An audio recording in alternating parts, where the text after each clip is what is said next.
से झुक गया क्या अमेरिका? यस वी कैन, यानी हाँ हम कर सकते हैं। यह नारा जितना अमेरिका में मशहूर है उतना ही भारत में भी।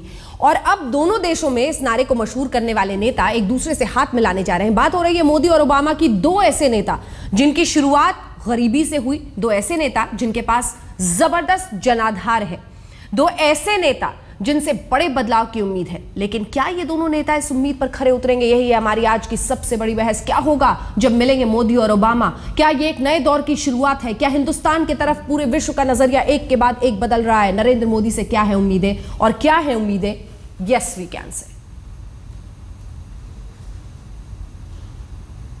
We can, yes we can, yes will do, yes will do, yes we can,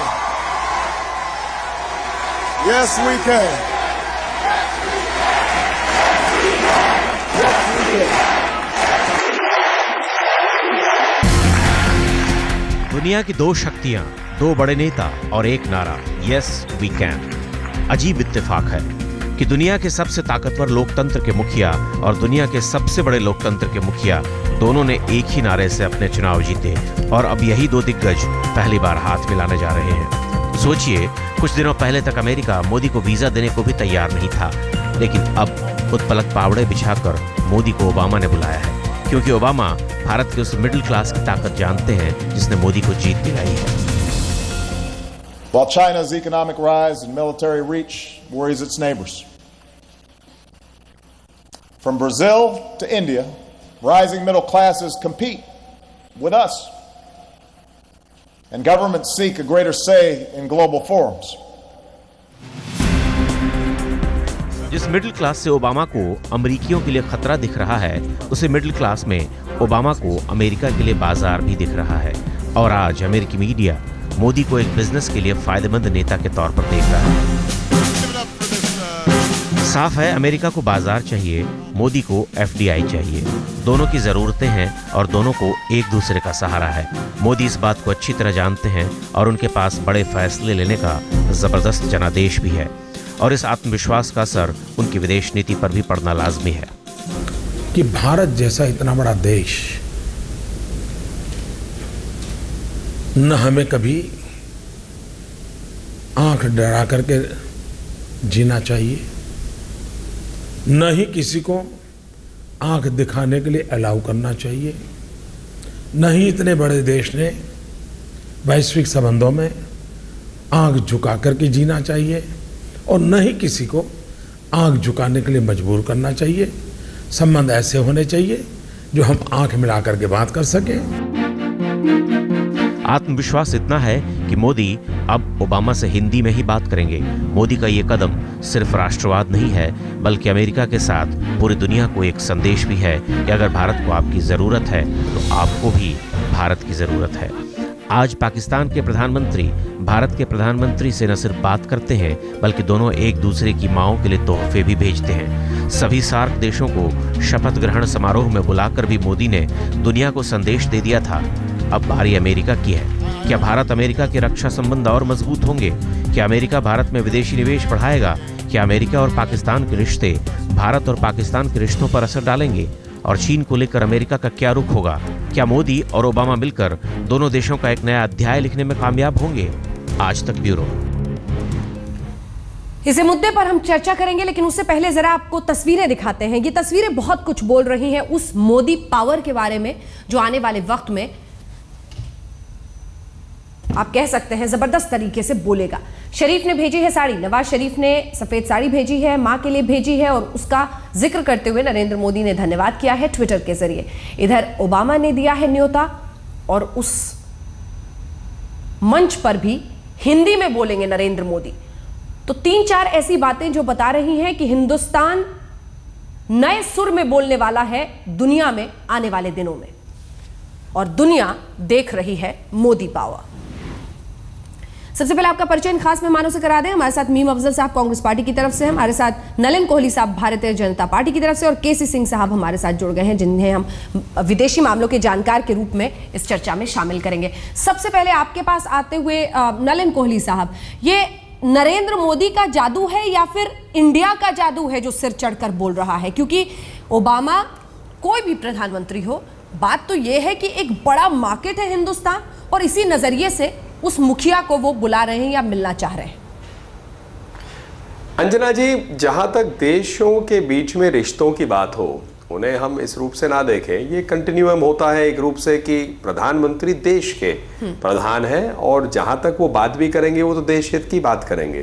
तो ये देखना कि क्या प्रधानमंत्री को न्योता है या देश के या मार्केट आर्थिक विषय से उसको जोड़ना, मुझे लगता है थोड़ा उसको संकीर्ण करने की बात हो सकती है। लेकिन अगर हम बात करें, बिल्कुल इकोनॉमिक कोऑपरेशन होता है, स्ट्रेटेजिक कोऑपरेशन होता है, ये सारे जो है कई पहलू होते हैं देशों के बीच में रिश्तों की।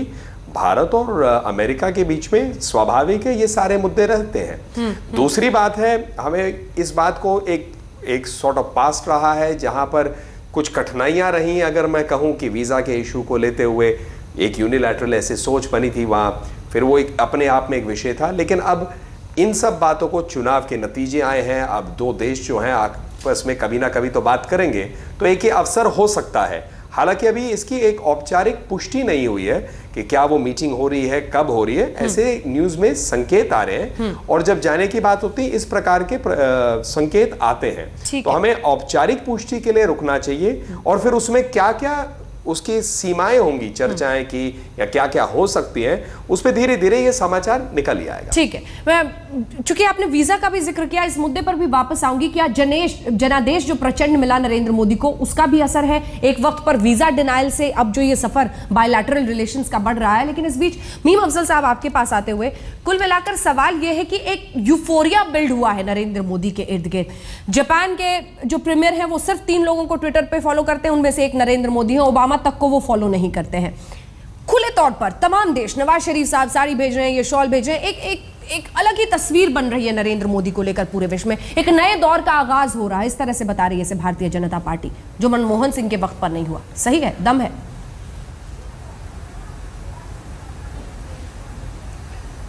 देखिए, नया जब कोई भी प्रधानमंत्री बनता है तो सारे ही देशों से इस किस्म का मैसेज आता है। मैं आपको ये बात कहना चाहता हूं, चूंकि जाहिर है कि जब डॉक्टर मनमोहन सिंह बने थे उस वक्त भी शायद आपको याद होगा बहुत से देशों से इसी तरह के पैगामात आए थे।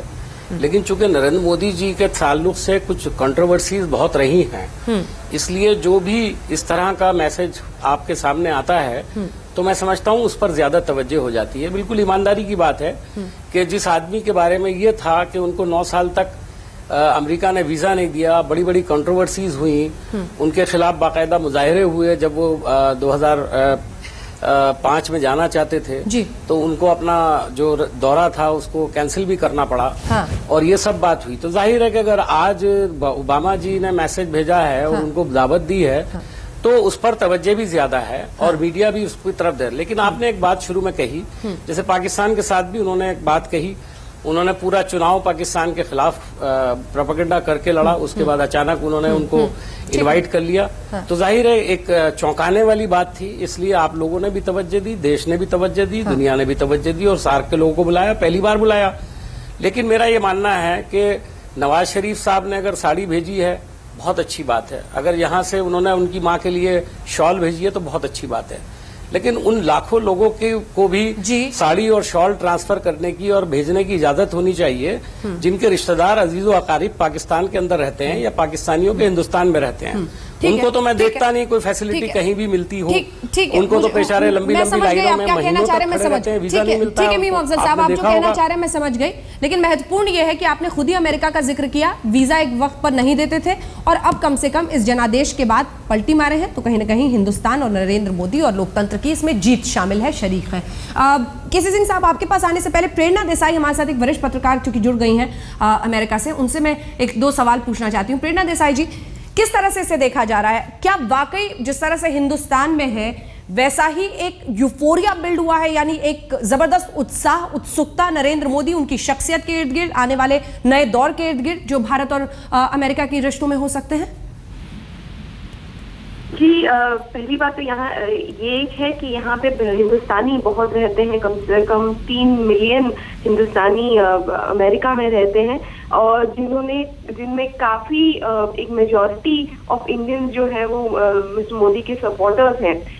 इलेक्शन के पहले भी यहाँ पे एक तरह से यूफोरिया बिल्ड हुआ था, काफी लॉबिंग की गई थी कि वीजा उनका रिवोक किया जाए। यहाँ पे जो वीजा बैन लगा गया है मोदी जी के ऊपर, मोदी जी काफी बार यहाँ पे आना भी चाहते थे तो उन्हें एड्रेस करने के लिए हिंदुस्तानियों को यहाँ पे, जो कि ना हो पाया। पर अभी इलेक्शन के बाद क्योंकि एक बिल्डअप हुआ है और प्रेसिडेंट ओबामा ने अभी खुद फोन करके उन्हें बुलाया है और अभी मोदी जी यहाँ खुद आने वाले हैं, इसको लेकर इकोनॉमिक टाइम्स जो है इसको लेकर एक होप बन रहा है एक तरह का, क्योंकि काफी देवयानी खोबरागड़े का जो वीजा फ्रॉड का मामला था उसके बाद काफी एक बायलैटरल टाइम्स पे इम्पैक्ट पड़ा था। पर अभी इकोनॉमिक टाइम्स को लेकर जो मिस्टर मोदी जिसके ऊपर फोकस करना चाहते हैं उसको लेकर एक तरह का एक यहाँ पे उसको लेकर एक उत्साह कह सकते हैं उस बारे में, क्योंकि काफी कंपनीज है यहाँ पे यूएस में जो इन्वेस्ट करना चाहती है, पर क्योंकि इंडिया के कुछ कंजर्वेटिव लॉज हैं जिसको लेकर वो काफी अभी तक पीछे होल्ड बैक करती हैं अपना इन्वेस्टमेंट। इन सब मामलों को लेकर डेफिनेटली एक तरह की चर्चा आगे हो सकती है। जी प्रेरणा जी, आप बने रहे हमारे साथ। केसी सिंह साहब, बहुत अच्छा बिंदु इनकी बातचीत से मिल गया। क्या अमेरिका हिंदुस्तान को एक बड़े बाजार के रूप में देख रहा है जहां पर इन्वेस्टमेंट करना चाहती है वहां की कंपनियां, या फिर हम वाकई माने कि जो दुनिया का सबसे पुराना लोकतंत्र है, सबसे और बड़ा लोकतंत्र है, ये सब कुछ मिलकर एक वाकई एक जबरदस्त ताकत का एहसास शायद दोनों देशों को हो एक दूसरे के जरिए? देखिए, दो बात। पहली बात तो ये है कि जिस तरीके से मोदी साहब की जीत हुई है, जो नंबर वो पार्लियामेंट में लेके आए हैं और जैसी उनकी शक्ति है, वो एकदम, और फिर 7 पड़ोसी देश जो सार्क के उन्होंने बुला लिए, उसके साथ एक स्टेट लीडर से एकदम वो रीजनल लीडर के स्तर पे आ गए हैं। अब उसके बाद अगला कदम है कि उनको अंतर्राष्ट्रीय स्तर पे कैसे जाना है, कहाँ पे जाना है, किन किन को मिलना है। अब उनका जो पुराना परिचय रहा है वो जापान और चीन के साथ रहा है, क्योंकि गुजरात के चीफ मिनिस्टर होते हुए वो वहाँ पे 2 या 3 बार गए हैं। लेकिन इसके आगे जब बात आएगी, अमेरिका जब हिंदुस्तान पे देखता है, बाजार एक चीज है, लेकिन जब प्रेसिडेंट बुश ने हमारे साथ संधि की थी, सिविल न्यूक्लियर पावर की संधि की थी, तो वो हिंदुस्तान को कई चीजों से देखते थे। एक तो जो उभरता चीन आ रहा था, वो कह रहे कि इसको कैसे संतुलन में लाना है ताकि चीन उभर रहा है, इसका हिंदुस्तान किसी तरीके से एशिया के अंदर इसका संतुलन रहे। तीसरा था कि रेडिकल इस्लाम जो फैल रहा था 2001 के बाद, हिंदुस्तान में दुनिया की दूसरे नंबर पे मुस्लिम आबादी है, और मॉडरेट मुसलमान हैं हिंदुस्तान में। तो हिंदुस्तान का बहुत अहम एक रोल है दुनिया के अंदर कि मुसलमान कैसे एक मिक्स सोसाइटी के अंदर बैलेंस और मिली जुली तरीके से रह रहे हैं। तो अमेरिका के लिए एक बड़ी भारी ये एक तरह की एग्जाम्पल थी कि हिंदुस्तान को अगर खड़ा करेंगे, डेमोक्रेसी है, प्लूरल डेमोक्रेसी है, बड़ा बाजार है, हिंदुस्तान की जो मिडिल क्लास है वो यूरोप की आबादी से ज्यादा है, पूरे यूरोप की आबादी से। इसी से अंदाजा लगाया जा सकता है कि भारतीयों की किस तरह की पैठ वहां पर बन गई है। लेकिन सबसे दिलचस्प, राष्ट्रपति ओबामा ने जय हो बोला था कुछ ही दिन पहले अपने एक भाषण में। इससे एहसास होता है कि भारत किस तरह से एक ताकत के रूप में उभर रहा है, और क्या नरेंद्र मोदी के साथ एक नए दौर की शुरुआत। नलन कोहली साहब, कुल मिलाकर अगर इसे मोदी और उनके इर्द गिर्द जो उत्सुकता है उससे जोड़कर देखा जा सकता है, यस वी कैन को, तो एक नजरिया यह भी है कि ये पूरा का पूरा इंटरेस्ट भारत में है। एक बाजार है बहुत बड़ा हिंदुस्तान, और यही बातें आप तब कहते थे जब मनमोहन सिंह जाते थे। कई चीजें हैं अंजना जी, अभी तुरंत हम लोग के निष्कर्ष पे पहुंचे। अभी तो मैंने जैसे आपको शुरू में भी कहा था कि स्ट्रेटेजिक इश्यूज भी होते हैं, कई विषय होते हैं, और अभी कोई ऐसी चर्चा भी नहीं हुई है, अभी डेट्स भी फिक्स होने हैं उस रूप से, तो हम लोग सीधा निष्कर्ष पे पहुंचे जाए, थोड़ा सा मुझे लगता है जल्दबाजी है। लेकिन 2-3 मेरे कमेंट्स और हैं कि इसको मोदी जी ने लगातार क्या बातें रखी। एक बात रखी कि भाई हम लोगों को अपने हितों की बात करनी है, और ये अधिकार हर देश का है, ये कोई ऐसा विशेष अधिकार नहीं है। हमें भारत और भारत के प्रधानमंत्री का एक प्राथमिकता होगी कि भारत के हितों की रक्षा और भारत के हितों को कैसे बढ़ाना। वैसे ही अन्य देशों की होती है, और कहाँ मेल होता है बीच में, जहां दोनों के हित होते हैं कि नुकसान नहीं हो। ये बहुत अच्छा है कि आप हित शब्द का इतनी बार इस्तेमाल कर रहे हैं नलिन कोहली साहब। ये हित क्या है, इसके पैरामीटर्स क्या होंगे, ये भी देश जानना चाहेगा, क्योंकि जब जब पाकिस्तान से बात होती थी तो आप पूछते थे कि मनमोहन सिंह साहब क्या कर रहे हैं। अब यहाँ पर शॉल और साड़ी के बीच ये सवाल भी लटका हुआ है कि यहाँ पर कहाँ पे पहुंचे हैं हम। तो फिर अमेरिका के सामने खाका क्या होगा हिंदुस्तान की तरफ से? शायद मुझे लगता है कहीं ना कहीं, हाँ मैं जवाब दे देता हूँ। शायद अंजना जी ऐसे हो सकता है कि 10 सालों का गवर्नेंस मॉडल जो देश में रहा, उसको जनता ने तो नकारा। ये हमने आपने तो नहीं, पूरे देश की जनता ने नकारा। इसीलिए जो चुनाव के परिणाम आए वो आए। ये चुनाव जो है महंगाई, भ्रष्टाचार, बेरोजगारी, गिरती अर्थव्यवस्था जैसे विषयों पे लड़ी गई। ना केवल जो मीम अफजल साहब कह रहे थे कि पाकिस्तान को केंद्रित करके भारत में जो गवर्नेंस मॉडल नहीं चला, जनता ने नकारा। तो अब ऐसा है, सरकार आई है और हमें भी जनता के पास 5 साल के बाद जाना होगा अपना चिट्ठा लेके। तो आपको थोड़ा सा प्रयास करना पड़ेगा। जो हितों की बात है वो सामने आ जाएंगी। ठीक है। और आज जो है, नरेंद्र मोदी अक्सर पैकेजिंग की बात किया करते थे चुनावी भाषणों में, बल्कि जब एसआरसीसी में पहली बार उन्होंने भाषण दिया था तब केसी सिंह जी मुझे याद है, तब भी उन्होंने पैकेजिंग की बात की थी, गुजरात की पैकेजिंग की, और ये कहा कि ये है गुजरात मॉडल, इसी पर मैं हिंदुस्तान को बदलूंगा, मुझे आप वोट दीजिए। जनता ने उस पर भरोसा किया, विश्वास किया। अच्छे दिनों का वादा भी उसी पैकेजिंग का एक हिस्सा है। क्या जिस तरह से शेयर बाजार में अभी अभी जो खबर आई है कि रिकॉर्ड बढ़ावट देखी जा रही है, एक जबरदस्त अपबीट मूड है बाजार में, उसी पैकेजिंग के हिस्से में हम देख सकते हैं भारत अमेरिका के रिश्तों को भी, पूरे विश्व में हिंदुस्तान की छवि को भी आने वाले दिनों में? देखिए, मार्केट को नहीं देखना चाहिए। देश की जो इकोनॉमी होती है वो कई बार, मार्केट जो है वो तो बाहर से जो पैसा आ रहा है वो एक एक्सपेक्टेशन पे आता है कि हिंदुस्तान में जो तब्दीलियां करनी है इकोनॉमी के अंदर, जो रुके हुए हैं तब्दीली करनी थी, वो शायद मोदी जी के आने के बाद जल्दी से हो जाएगी। अब ये एक एक्सपेक्टेशन है, उसके बेसिस पे अगर बाहर से पैसा आया, मार्केट ऊपर चली गई, तो उसका मतलब ये नहीं है ये कोई बुनियादी इसमें बदलाव आया है। बुनियादी बदलाव तो आपको हिंदुस्तान में लाना पड़ेगा। इंफ्रास्ट्रक्चर का, बिजली कहाँ पे होगी, सड़कें कहाँ पे होंगी, ये सारे। तभी कल जब 70 से ज्यादा सेक्रेटरियों के साथ प्रधानमंत्री ने मीटिंग की है, उन्हें सबसे ज्यादा बात ये की है कि जल्दी से फाइलें क्लियर करो, जल्दी से प्रपोजल्स लाओ। और सेक्रेटरियों ने ये कहा कि अगर हम क्लियरेंस करते हैं तो आप इंक्वायरी शुरू कर देते हो साल बाद, 2 साल बाद। तो ये जो रुका हुआ, जो एक डर बना हुआ है ब्यूरोक्रेट के अंदर, मिनिस्टरों के अंदर, पहली बात तो मोदी जी ये कर रहे हैं उसको हटाने का। तो पहली तब्दीली तो घर के अंदर लानी है। अमेरिका भी दूर से देख रहा है, वो देखेगा आप तब्दीलियां ला रहे हैं नहीं ला रहे हैं। लाते हैं तो बिल्कुल उनको उसमें दिलचस्पी है, उनको मार्केट में दिलचस्पी है, लेकिन वो भी कहते हैं कि जो दूध का फूका हुआ वो फिर 2-2 बार फूक के वो बात करता है। तो सारे देश देखेंगे कि ये जो मोदी साहब ने कहा है कितनी जल्दी कर पाएंगे, शुरुआत कब कर पाएंगे, और उसको लेकर फिर दूसरे देश अपनी राय बनाएंगे, उनकी कंपनियां राय बनाएंगी कि हिंदुस्तान में कितनी जल्दी जाना है, किस दिशा में जाना है, किस किस सेक्टर में जाना है। तो ये लंबी रेस है, लेकिन ये शुरुआत अच्छी है। बिल्कुल, और ये महत्वपूर्ण भी है। लेकिन एक बार फिर से बाजार के विषय पर आते हुए, वॉलमार्ट बहुत उतावला है नलिन कोहली साहब, और ऐसे ही तमाम कंपनियां अमेरिका की, और वही सब जिसका आप लोग विरोध करते आए जब आप विपक्ष में थे। अब स्टैंड क्या होगा? आपने शायद निर्मला सीतारमण जी, हमारे जो वाणिज्य कॉमर्स मिनिस्टर है, उनका बयान पहले दिन आया, दूसरे दिन आया था कि हम जहां तक FDI and multi brand retail है उसका विरोध है। हमारे तो इनफैक्ट मैनिफेस्टो में भी स्पष्ट लिखा है कि हम एफडीआई के अगेंस्ट नहीं है, निवेश, फॉरेन निवेश के अगेंस्ट नहीं है, लेकिन जरूर एफडीआई इन मल्टी ब्रांड रिटेल का लगातार विरोध करते गए। ये तो हमारे मैनिफेस्टो का पार्ट है। दूसरी बात है जहां संबंध होते हैं, क्योंकि पिछले सेगमेंट में हितों की बात हो रही थी, कई लेवल्स पे संबंध होते हैं देशों के बीच। यदि अमेरिका भारत की बात करें तो ना केवल इकोनॉमिक या आर्थिक है, स्ट्रेटेजिक होता है, टेररिज्म या आतंकवाद पे हो सकता है जैसे हुआ है, विज्ञान, कल्चरल संस्कृति, तो कई अलग अलग पहलू होते हैं। और ये चीज़ें जो हैं, अगर आप याद करेंगे, वाजपेयी जी के ज़माने में एक स्ट्रेटेजिक रिलेशनशिप हुआ था, और एक सॉर्ट ऑफ इंडिया और अमेरिका एक दूसरे से अपने अपने क्या कहूँ, बैलेंस या एक अपने एक दूसरे को बराबरी की दृष्टि से हम लोग डील करते थे।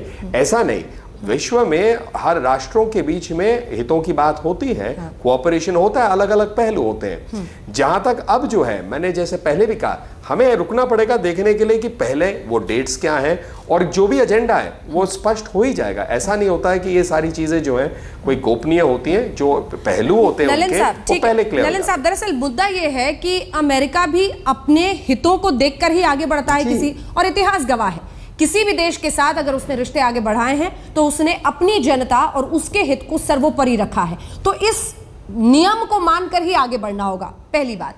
दूसरी बात, पाकिस्तान जैसे देश को F-16 मिल जाता है, हम रूस की राह देखते हैं, तो रक्षा हथियारों को भी लेकर कई सारी बातें हैं जो शायद हिंदुस्तानियों के मन में रहेंगी, कई सारे सवाल रहेंगे। इन सब के मद्देनजर एक स्ट्रैटेजी के साथ अमेरिका की तरफ बढ़ना होगा। इस पर मैं चाहती हूं कि आपकी तरफ से टिप्पणी हो। हालांकि आप कहेंगे अभी बहुत शुरुआती दौर है, लेकिन मैनिफेस्टो में FDI एंड मल्टी रिटेल पर जैसा आप लोगों ने पक्ष साफ किया था, अमेरिका पर भी नीति तो साफ रहेगी ना, क्योंकि आर्म ट्विस्टिंग अमेरिका का हथियार रहा है और उसका इस्तेमाल खूब किया है अमेरिका ने, इतिहास गवाह है। किया होगा, मुझे इसकी ज़्यादा जानकारी भी नहीं है, लेकिन मैं नहीं मानता कि जहाँ तक भारत की हितों की बात होगी उसमें कोई ऐसी आर्म ट्विस्टिंग होगी या कहीं ना कहीं। अगर आप थोड़ा और देखेंगे तो जो मैं इसको लगातार कहता हूँ, ना केवल इस विजिट के दृष्टि से, मोदी जी जब से प्रधानमंत्री बने हैं और उससे कुछ दिन पहले भी, यदि आप संकेत देखेंगे तो स्पष्ट रूप से काम की तरफ फोकस है। और जब काम की तरफ फोकस है, जिस पर जनता ने हमें वोट दिया है, तो काम तो करना है। तो अगर हम सबको अगर देखेंगे, जहां हितों की मैंने बात रखी तो इसमें कोई गलत बात भी नहीं है। अमेरिकन कंपनीज भारत में निवेश करती रही हैं। कुछ विषय है जैसे टैक्स को लेकर जो प्रश्न आए थे इंटरनेशनल मार्केट में, और तो इन सारे विषयों पर धीरे धीरे भारत सरकार वैसे भी अपना काम करेगी। दूसरी बात है कि भारतीय कंपनियां आज विदेश में जाकर निवेश कर रहे हैं। तो हम जब आर्थिक बात करते हैं, हम ऐसा नहीं करते कि अमेरिका की दृष्टि से देखते हैं। हम आर्थिक, अगर अर्थव्यवस्था को की सुधार करनी हो और अर्थव्यवस्था को मजबूत करना है, तो भारत के अर्थव्यवस्था को मजबूत करने से भारत मजबूत होता है, आर्थिक रूप से भारतीय मजबूत होते हैं। उसमें विदेशी निवेश आ भी सकता है, नहीं भी आ सकता है। ये डिटेल होता है सेक्टर बाय सेक्टर। ये महत्वपूर्ण बिंदु, और इसीलिए मीम अफजल साहब आपसे मेरा सवाल, क्योंकि उन्होंने टैक्सेशन का, डबल टैक्सेशन के जरिए बहुत बड़ा झटका लगा था जो प्रणब मुखर्जी का फैसला था बतौर वित्त मंत्री। हालांकि पी चिदम्बरम ने बाद में उसको रिवर्स करने की तमाम कोशिशें की। कुल मिलाकर अल्टीमेटली आपको पैसा चाहिए, आपको इन्वेस्टमेंट चाहिए, आपको निवेश चाहिए, जिसमें पिछले 10 वर्षों में हम पूरी तरह से नाकाम रहे, चाहे छवि की वजह से हुए, चाहे हमने इंफ्रास्ट्रक्चर में, जैसा कि फंडामेंटल्स बता रहे हैं केसी सिंह साहब, उसमें हमने कोई भी बेहतरी नहीं की। तो इन विषयों पर ठोस कदम उठाने की तैयारी में दिखते हैं। इस बीच हम तस्वीरें दिखा रहे हैं, ये नरेंद्र मोदी की मां है और ये नवाज शरीफ साहब की भेजी हुई साड़ी है जो उनके हाथ में है। तो हीराबा की तस्वीर आप देख रहे हैं, उस साड़ी की पैकेजिंग के साथ देखिए, mother of prime minister of India, ये लेबल लगा हुआ है उस पर। और गर्व देखिए, पाकिस्तान का नेशनल सिंबल भी उसमें एम्ब्लेम लगा हुआ है, और ये गर्व देखिए, बड़ा दिन है ये। इससे पहले भी जिस दिन शपथ लेने के लिए निकले थे नरेंद्र मोदी, उसके पहले भी मां ने अपना हाथ रखकर सिर पर आशीर्वाद दिया था। लेकिन पाकिस्तान की तरफ से इस भेंट को स्वीकारती हुई भी नरेंद्र मोदी की मां, एक प्रफुल्लित चेहरा दिख रहा है, एक संतोष, और उसके साथ ही एक धन्यवाद भी इस सब में छिपा हुआ, क्योंकि वो फोटोशूट के लिए बैठी हैं साड़ी लेकर, ये जताने के लिए कि आपके इस तोहफे को हम स्वीकार करते हैं। अंदर देखिए, ये सफ़ेद साड़ी, क्योंकि हीराबा सफ़ेद साड़ी ही पहनती है और इस बात का ख्याल रखते हुए नवाज शरीफ ने ये साड़ी भेजी है। इससे एहसास होता है कि निजी रिश्ते कम से कम अगर तोहफों और प्रतीकात्मक तरीके से आगे बढ़ाने की कोशिश है, तो नवाज शरीफ उसमें ये कदम उठाते हुए। यहां पे भी लिखा हुआ है, with the compliments of prime minister of Pakistan, यानी पाकिस्तान के प्रधानमंत्री की तरफ से शुभकामनाओं के साथ ये साड़ी जो वो भेंट कर रहे हैं प्रधानमंत्री नरेंद्र मोदी की मां को। सफेद साड़ी पहनती हैं हीराबा, इसका ख्याल रखा गया और वैसी ही साड़ी भेजी गई है। ये बताता है कि निजी रिश्तों के जरिए प्रतीकात्मक तरीके से ही सही, नवाज शरीफ इजहार करना चाहते हैं कि उन्हें ख्याल है, और इसीलिए वो ये साड़ी भेज रहे हैं।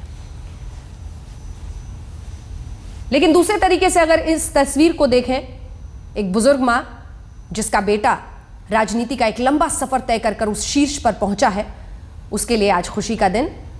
न जाने नवाज शरीफ के बारे में कितना जानती होंगी हीराबा या नहीं जानती होंगी, लेकिन इन सब के बीच उन्हें भी पता है कि बेटा संसद में प्रधानमंत्री के रूप में आज शपथ ले चुका है और गांधीनगर में मां उस पहले दिन के शपथ ग्रहण समारोह के बाद जो दोस्ती नवाज शरीफ के साथ आगे बढ़ रही है, उसी का तोहफा आज अपने हाथ में लेकर बैठी है गांधीनगर। हालांकि बहुत दिलचस्प है, देखिए तमाम लोग जो वहां पर बैठे हुए हैं इनके साथ बता रहे हैं और पलट पलट कर सिलवटों के बीच मां उस साड़ी को निहारती हुई जो नवाज शरीफ ने भेजी है। साड़ी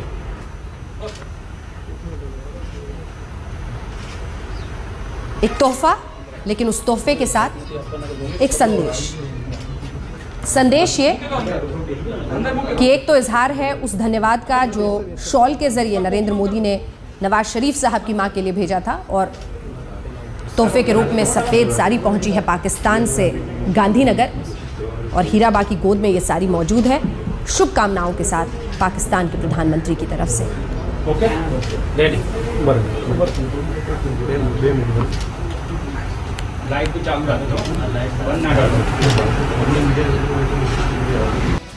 सीधे रुख करते हैं तस्वीरों का जो हमने आपको दिखाई हीरा बाग को, वो सारी जो नवाज शरीफ ने भेजी है जिसको लेकर काफी खुश नजर आ रही हैं, दिखा रही हैं मीडिया के सामने। इस बीच में चाहती हूँ कि आप तीनों से इस पर रिएक्शन आए और सबसे पहले नलिन कोहली साहब आपसे, एक मुलाकात हुई और साड़ी और शॉल, वहां से साड़ी आ गई, ये अमेरिका से जो मुलाकात होगी फिर क्या आएगा, वहां से क्या आएगा तोहफा? और ये चूंकि अमेरिका और वहां के हैमबर्गर्स और बर्गर्स बहुत मशहूर हैं, तो कुल मिलाकर जो तस्वीर उभर रही है वो अमेरिका को लेकर क्या होगी? इसका मैं क्या जवाब दूं अर्चना जी, बर्गर्स तो भारत में मिलते ही हैं, सैंडविचेस भी, लेकिन अगर इसको मैं सीरियस रूप से कहूँ, ठीक है मोदी जी ने एक शॉल दिया था और वहाँ से उन्होंने साड़ी भेजी है, और जो आपने अपने खुद भी बयान में कहा था कि हीराबा को लेकर कि एक मतलब ये एक अवसर है, ठीक, और बड़े साधारण परिवार से मोदी जी आए हैं, आज वहाँ एक भेजा है, खुद आपने भी बताया जैसे लोग उनको बता रहे थे, तो इसको एक मानवीय रूप से अगर आप देखें तो एक खूबसूरत चित्र है ये। बाकी राजनीतिक रूप से अगर आप देखें या उसको एक डिप्लोमेटिक पॉइंट ऑफ व्यू से देखें, ये अपने स्थान है, बाकी जो देश के बीच में चर्चाएं होती है, वार्ता होते हैं, वो अपनी स्थान है। ठीक है, मीम अफजल साहब, न्यूक्लियर डील, भारत अमेरिकी रिश्ते और जहां तक यूपीए की सरकार उसे ले गई थी, यहां से आगे का रास्ता सकारात्मक रूप होगा, भूमिका होगी आप लोगों की विपक्ष के रूप में?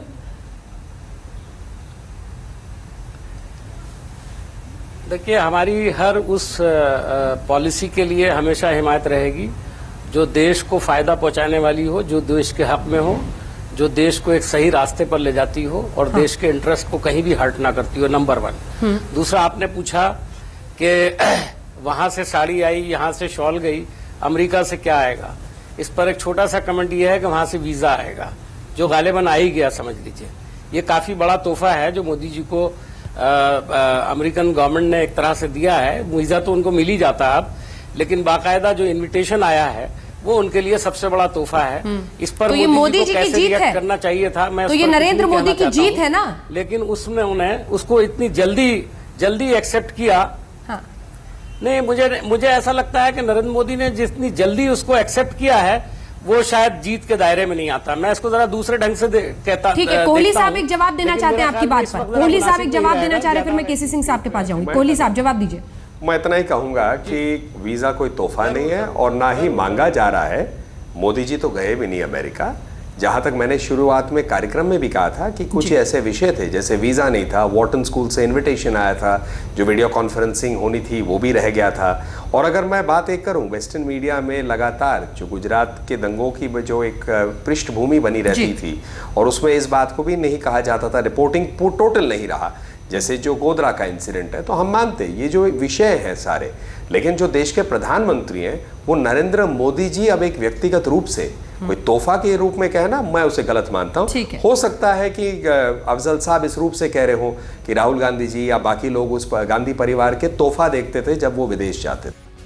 केसी सिंह साहब, ये अपने आप में एक तस्वीर है, नरेंद्र मोदी की मां और उनके हाथ में एक ही मुलाकात के बाद एक सफेद साड़ी जो कि पाकिस्तान के प्रधानमंत्री ने तोहफे के रूप में भेजी है।